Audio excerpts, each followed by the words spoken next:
বিচার দিবসের দৈর্ঘ্য 50,000 বছরের সমান। আগের আলোচনায় বলা হয়েছিল সেদিন সময় এক এক মানুষের জন্য এক এক গতিতে চলবে। বর্তমান জীবনেও এর একটা আঁচ পাওয়া যায়।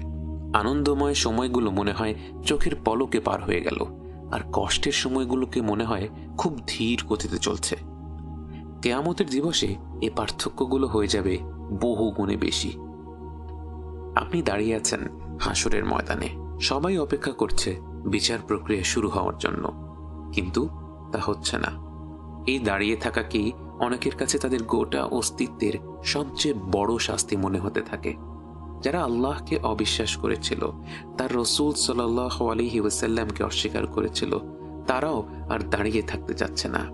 যদিও তারা অনুধাবন করতে পারছে তাদের জন্য জাহান্নাম অপেক্ষা করছে, তারপরও তারা চাচ্ছে আল্লাহ যেন বিচার প্রক্রিয়া শুরু করে দেন, এরপর যা হবার হবে। কিন্তু এভাবে দাঁড়িয়ে থাকা আর সম্ভব হচ্ছে না। মানব জাতি, জিন জাতি সহ গোটা সৃষ্টি একত্র হয়ে ছুটে যায় আল্লাহর সৃষ্টি করা প্রথম মানুষটির কাছে। আদম আলাইহিস সালামের কাছে জড়ো হয়ে বলে, হে আমাদের পিতা, আল্লাহ নিজ হাতে আপনাকে সৃষ্টি করেছেন, আপনি আল্লাহর কাছে শাফাআত করুন, সুপারিশ করুন, তিনি যেন বিচার প্রক্রিয়া শুরু করে দিন। আপনি নিজেই সেই ভিড়ের মধ্যে দাঁড়িয়ে আছেন, তবুও চমকে না গিয়ে পারলেন না। দুনিয়ার জীবনে হাজার হাজার বছর ধরে বিভক্ত হওয়া মানুষ আজ এক হয়ে গেছে, এক সুরে একটাই দাবি করছে। তারা জান্নাত চাইছে না, ক্ষমাও চাইছে না, তারা চাচ্ছে এই অনিশ্চয়তা থেকে পরিত্রাণ, এই অসহনীয় অপেক্ষার অবসান। আপনার কাছে যদিও মনে হচ্ছে সবকিছু বেশ তাড়াতাড়ি আগাচ্ছে, আপনি বুঝতে পারেন অনেকের কাছে হয়তো মনে হচ্ছে তারা হাজার হাজার বছর ধরে শুধু দাঁড়িয়েই আছে। আদম আলাইহিস সালাম সকলের আবেদন শুনলেন। প্রত্যেকটি মানুষই তার সন্তান। নিজ সন্তানদের আকুল আবেদন শোনার পরেও তিনি তাদের কথায় রাজি হতে পারলেন না। তিনি সেদিন বহু বছর আগে তার করা একটি ভুলের কথা চিন্তা করছিলেন, যে ভুলের কারণে তিনি জান্নাত থেকে বহিষ্কৃত হয়েছিলেন, যে ভুলের শাস্তি তিনি পেয়ে গিয়েছিলেন। কিন্তু তিনি জানেন আজ বিচার দিবসে আল্লাহ অত্যন্ত রেগে আছেন।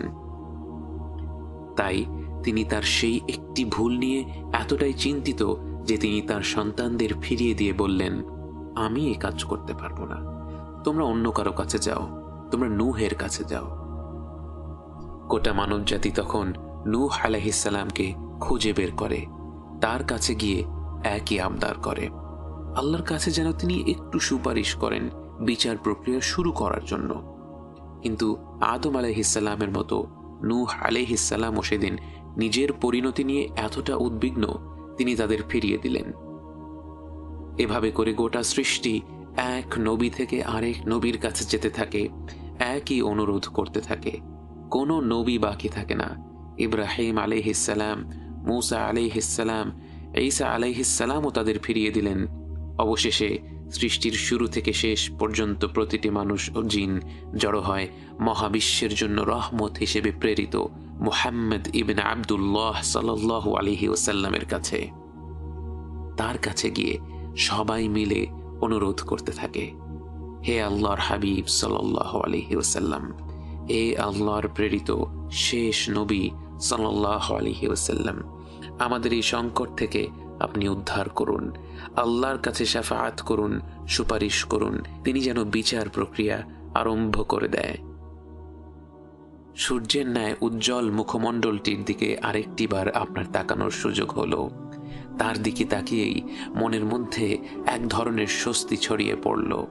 নবীজি সাল্লাল্লাহু আলাইহি ওয়াসাল্লাম সবার দিকে তাকালেন এবং তার অন্তর জোড়ানো কণ্ঠে সবাইকে আশ্বস্ত করে বললেন, আনা লাহা, আনা লাহা, এটা আমারই কাজ, এটা আমারই কাজ। এটাই হচ্ছে সেই মাকামে মাহমুদ, সেই প্রশংসিত স্থান যা রাসূল সাল্লাল্লাহু আলাইহি ওয়াসাল্লামকে দেয়ার অঙ্গীকার করা হয়েছিল। যখন গোটা সৃষ্টি বিচার দিবসের সেই চরম সংকটময় অবস্থায় থাকবে, একমাত্র তারই অনুমতি থাকবে পুরো মানব জাতি ও জিন জাতির হয়ে আল্লাহর কাছে সুপারিশ করার। রাসূল সাল্লাল্লাহু আলাইহি ওয়াসাল্লাম চলে যান আল্লাহর আরশের সামনে। এবং সেখানে সেজদায় মাথা নত করলেন এবং আল্লাহকে এমন নামে এবং এমন ভাষায় প্রশংসা করা শুরু করলেন যা আগে কখনো নাজিল করা হয়নি। তিনি তার রবকে ডাকছেন পুরো মানব জাতির জন্য। তার অন্তরটা উজাড় করে তিনি তার রবকে ডাকছেন। এবং এমনি করে কতটুকু সময়ে পার হয়ে গেল কারো হিসেব থাকল না। কিয়ামতের শুরু থেকে আল্লাহ অত্যন্ত রেগেছিলেন। গোটা মানব জাতি ও জিন জাতি দুনিয়ার জীবনে বারবার তাকে অমান্য করেছে। তিনি বারবার তাদের ক্ষমা করেছেন, আহ্বান করে গেছেন, তবু তারা বারবার তার ডাক অগ্রাহ্য করে পৃথিবীতে দুর্নীতি করে গেছে। হাজার হাজার বছর ধরে তার কোটি কোটি বান্দা এরূপ আচরণ করে গেছে। তার রাগ আজ কল্পনার বাইরে। তিনি এতটাই নিরাশ যে মানবজাতির এই সংকটপূর্ণ মুহূর্তেও তিনি তাদের উদ্দেশ্যে একটি কথাও বলছেন না। এমন ভয়ঙ্কর পরিস্থিতিতেও যখন তার হাবিব সাল্লাল্লাহু আলাইহি ওয়াসাল্লাম মাটিতে কপাল ঠুকে তার প্রশংসা করতে থাকেন, তাকে ব্যাকুল হয়ে ডাকতে থাকেন, তার সৃষ্টি করা শ্রেষ্ঠ এই বান্দার প্রতি অবাধ ভালোবাসা ও রহমতের টানে আল্লাহ রাব্বুল আলামিন তার ডাকে সাড়া না দিয়ে থাকতে পারলেন না। তার প্রিয় বান্দার ডাক তিনি কি করে উপেক্ষা করেন? তিনি নবীজি সাল্লাল্লাহু আলাইহি ওয়াসাল্লামকে উদ্দেশ্য করে বলেন, ইয়া মুহাম্মদ ইরফা রাসাক, হে মুহাম্মদ তোমার মাথা উঠাও, ওয়াসাল তুতা, এবং যা চাও তোমাকে দেয়া হবে, ওয়াশফা তুশাফা, সুপারিশ করো তোমার সুপারিশ কবুল করা হবে। কিয়ামতের দিবসে রাসূল সাল্লাল্লাহু আলাইহি ওয়াসাল্লামের কয়েকটি শাফাআতের কথা বর্ণনা করা আছে, কিন্তু মূলত শাফাআতুল কুবরা বা সর্ববৃহৎ শাফাআহ বলতে আমরা যা বুঝি তা হলো এই সুপারিশটি, যার কারণে আল্লাহ তাআলা কিয়ামতের দিন বিচার প্রক্রিয়া শুরু করবেন। আল্লাহ রাসূল সাল্লাল্লাহু আলাইহি ওয়াসাল্লামের সুপারিশ গ্রহণ করলেন। বিচার প্রক্রিয়া শুরু হতে যাচ্ছে। হাসরের ময়দানে সবাই অপেক্ষা করতে থাকে মহাবিশ্বের রব আল্লাহ আযজা ওয়া জাল্লার আগমনের জন্য। وَيَوْمَ تَشَقَّقُ السَّمَاءُ بِالْغَمَامِ وَنُزِّلَ الْمَلَائِكَةُ تَنزِيلًا। এক প্রকাণ্ড শব্দে আকাশমণ্ডলী উন্মুক্ত হয়ে যায়। এক অলৌকিক মেঘ ধেয়ে আসে এবং অগণিত ফেরেশতারা নেমে আসে এবং সেই ফেরেশতারা সব মানুষদের ঘিরে জায়গা করে নেয় এবং তারা একত্র হয়ে আল্লাহর প্রশংসা করতে থাকে, তার মাহাত্ম্য বর্ণনা করতে থাকে। তাদের যিকিরের উদ্দীপনা দেখে সবাই জিজ্ঞেস করে, আল্লাহ কি এসে গেছেন? তারা বলে, না, তিনি আসছেন। এবং এরপর وَجَاءَ رَبُّكَ وَالْمَلَكُ صَفًّا صَفًّا। অবশেষে স্বয়ং আল্লাহ তাআলা হাসরের ময়দানে উপস্থিত হন। এবং তিনি কিভাবে আসেন, কতটুকু কাছে আসেন, এসব বিষয়ে আমরা বিস্তারিত জানি না এবং তা কল্পনা করাও সম্ভব নয়। তিনি তো সব ধরনের কল্পনার ঊর্ধ্বে। কিন্তু তার আগমনের ব্যাপারে কিছু তথ্য আমাদেরকে রাসূল সাল্লাল্লাহু আলাইহি ওয়াসাল্লাম জানিয়েছেন বটে। যখন আকাশমণ্ডলী উন্মুক্ত হয়ে সারি সারি ফেরেশতা নেমে আসবে, এরপর আল্লাহর আরশ বহনকারী ফেরেশতারা আল্লাহর আরশ বহন করে নেমে আসবে। وَالْمَلَكُ عَلَى أَرْجَائِهَا وَيَحْمِلُ عَرْشَ رَبِّكَ فَوْقَهُمْ يَوْمَئِذٍ ثَمَانِيَةٌ। সর্বমোট ৮ জন ফেরেশতা সেদিন আল্লাহর আরশ বহন করবেন। প্রথমে সংখ্যাটাকে অল্প মনে হতে পারে। কোটি কোটি ফেরেশতার ভিড়ে আল্লাহর আরশ মাত্র ৮ জন ফেরেশতা বহন করবে। কিন্তু বাস্তবে এই ফেরেশতারা অন্যদের মতো নয়। রাসূল সাল্লাল্লাহু আলাইহি ওয়াসাল্লাম তাদের বর্ণনা করে বলেন, আল্লাহর আরশ বহনকারী একজন ফেরেশতার পা হচ্ছে ৭ম জমিনে এবং তার মাথা হচ্ছে ৭ম আসমানে। তার কানের লতি থেকে কাঁধের দূরত্ব পাড়ি দিতে একটি পাখিকে ৭০০ বছর ভ্রমণ করতে হবে। এমন একজন ফেরেশতা কল্পনা করাও আমাদের জন্য কঠিন। আমাদের আকাশের গ্রহ নক্ষত্রদের একত্র করলেও হয়তো এমন একজন ফেরেশতার সমান হবে না। এবার ভেবে দেখুন, এমন প্রকাণ্ড আকারের 8 জন ফেরেশতা আল্লাহ রাব্বুল আলামিনের আরশ বহন করে হাসরের ময়দানে পৌঁছবেন এবং আল্লাহর আগমনের পর শুরু হবে হিসাব নেয়ার পর্ব। কিয়ামতের দিন হিসাব হবে 3 ধরনের। প্রথম দলকে কোনো হিসাব, কোনো আযাব ছাড়াই সরাসরি জান্নাতে প্রবেশ করানো হবে। বুখারীর হাদিসে বর্ণিত আছে, রাসূল সাল্লাল্লাহু আলাইহি ওয়াসাল্লাম বলেন, তার উম্মত থেকে 70,000 মানুষ কোনো প্রকার হিসাব ছাড়াই জান্নাতে প্রবেশ করবে এবং তাদের মুখমণ্ডল চাঁদের মতো উজ্জ্বল হয়ে থাকবে। যদিও 70,000 শুনলে খুব বেশি মনে হয় না, কিন্তু সকল মুমিন ব্যক্তিদের জন্য সুখবর রয়েছে।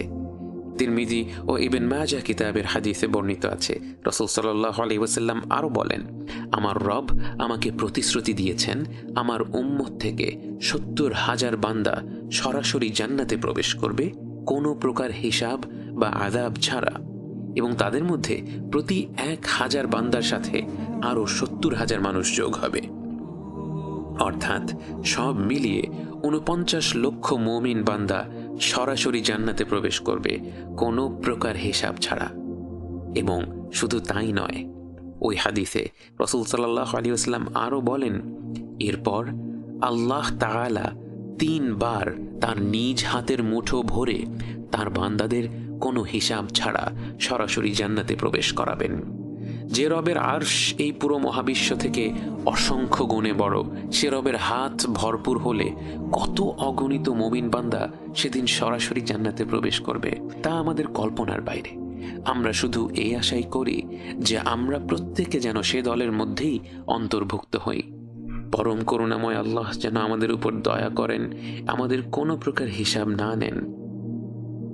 আমার ভাই এবং বোনেরা, এ বিষয়ে আপনাদের কাছে বিশেষভাবে জোর দিতে চাই। সেদিন লক্ষ লক্ষ, হয়তো কোটি কোটি মুমিন বান্দা কোনো প্রকার হিসাব ছাড়া সরাসরি জান্নাতে প্রবেশ করবে। এই বান্দাদের মধ্যে হয়তো অনেক ব্যভিচারী, অনেক সুদখোর, অনেক জালিম ব্যক্তিও থাকবে, যারা তাদের ভুল বুঝতে পেরে আল্লাহর কাছে ফিরে এসেছিল কালবান সালিম বা বিশুদ্ধ অন্তর নিয়ে। আমাদের প্রত্যেকের পাপের সংখ্যা অজস্র এবং প্রত্যেকটি পাপ গুরুতর, কিন্তু আমরা যেন সেই পাপগুলোর কারণে আল্লাহর কাছ থেকে চাইতে লজ্জা না পাই। কারণ আল্লাহর কাছ থেকে চাইতে লজ্জা করা মানে তার ক্ষমাকে ছোট করে দেখা, তার রহমতকে ছোট করে দেখা। আমরা যেন সেদিন এ কারণে এই শ্রেষ্ঠ দলের অন্তর্ভুক্ত হওয়া থেকে বঞ্চিত না হই যে আমরা আল্লাহর ক্ষমার উপর হতাশ হয়ে সরাসরি জান্নাত লাভের জন্য দোয়াই করিনি। আমরা যেন প্রত্যেকে আল্লাহর কাছে শ্রেষ্ঠ এই দলটির অংশ হওয়ার জন্য দোয়া করি। আমি চোখের জিনা করে থাকলেও, আমি সুদের চাকরি করে থাকলেও, আমি মদ্যপান করে থাকলেও, হয়তো এই দোয়ার কারণেই আমি শীঘ্রই এই পাপগুলো থেকে ফিরে আসতে পারবো এবং সেদিন কোনো প্রকার হিসাব, কোনো প্রকার আযাব ছাড়া জান্নাতে প্রবেশ করতে পারবো। আল্লাহ সুবহানাহু ওয়া তাআলা আমাদের সবাইকে সে দলের অন্তর্ভুক্ত করুন, আমিন। সর্বোত্তম এই পরিণতির পর রয়েছে 2টি দল। এক দল লোকের জন্য রয়েছে হিসাবুন ইয়াসীর, فسوف يحاسب حسابا يسيرا। তাদের জন্য রয়েছে সহজ হিসাব, এবং এটাও হবে মুমিন বান্দাদের জন্য।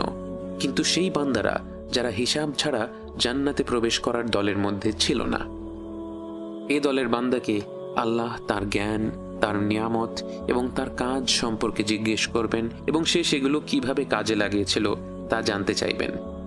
সে তখন বিভিন্ন ধরনের ভালো কাজের কথা উল্লেখ করতে পারবে এবং সে যত ভালো কাজের কথা উল্লেখ করতে থাকে সেই প্রশ্নোত্তর পর্ব তার জন্য তত সহজ হতে থাকে এবং সেই মুহূর্তেই আল্লাহর রহমত তার উপর বর্ষিত হতে থাকে। এবং এরপর আল্লাহ তাকে আলাদা করে নেবেন এবং তাকে তার পাপগুলো দেখাবেন, এবং তার পাপগুলো দেখার পরে সে আল্লাহর সামনে অত্যন্ত লজ্জিত বোধ করবে, তীব্র অনুশোচনা বোধ করবে। কিন্তু এরপর আল্লাহ তার পাপগুলো ক্ষমা করে দিবেন এবং সেই পাপগুলো সম্পর্কে আর কেউ জানবে না। এবং বলে রাখা ভালো, এ কারণেই উলামারা পরামর্শ দেন কেউ গোপনে কোনো পাপ কাজ করে থাকলে সে যেন সেটা প্রকাশ্যে বলে না বেড়ায়, বরং তার পাপের জন্য গোপনেই আল্লাহর কাছে ক্ষমা চাইতে থাকে, এবং ইনশাআল্লাহ কিয়ামতের দিনেও আল্লাহ গোপনেই তার পাপগুলো ক্ষমা করে দিবেন। কিন্তু সে যদি তার পাপগুলো প্রকাশ্যে নিয়ে আসে তাহলে আল্লাহ তাআলা অত্যন্ত রেগে যান এবং তা তার জন্য খারাপ পরিণতি বয়ে নিয়ে আসবে। হিসাব নেওয়ার সময় তৃতীয় দল হবে তারা যাদের কঠিন হিসাব নেওয়া হবে, এবং যাদেরই কঠিন হিসাব নেওয়া হবে তারাই ধ্বংস। বুখারী ও মুসলিম হাদিসে আছে, রাসূল সাল্লাল্লাহু আলাইহি ওয়াসাল্লাম আয়েশা রাদিয়াল্লাহু আনহাকে বলেন, হিসাবের সময়ে যারই খুঁটিনাটি হিসাব নেওয়া হবে সেই সাজাপ্রাপ্ত হবে।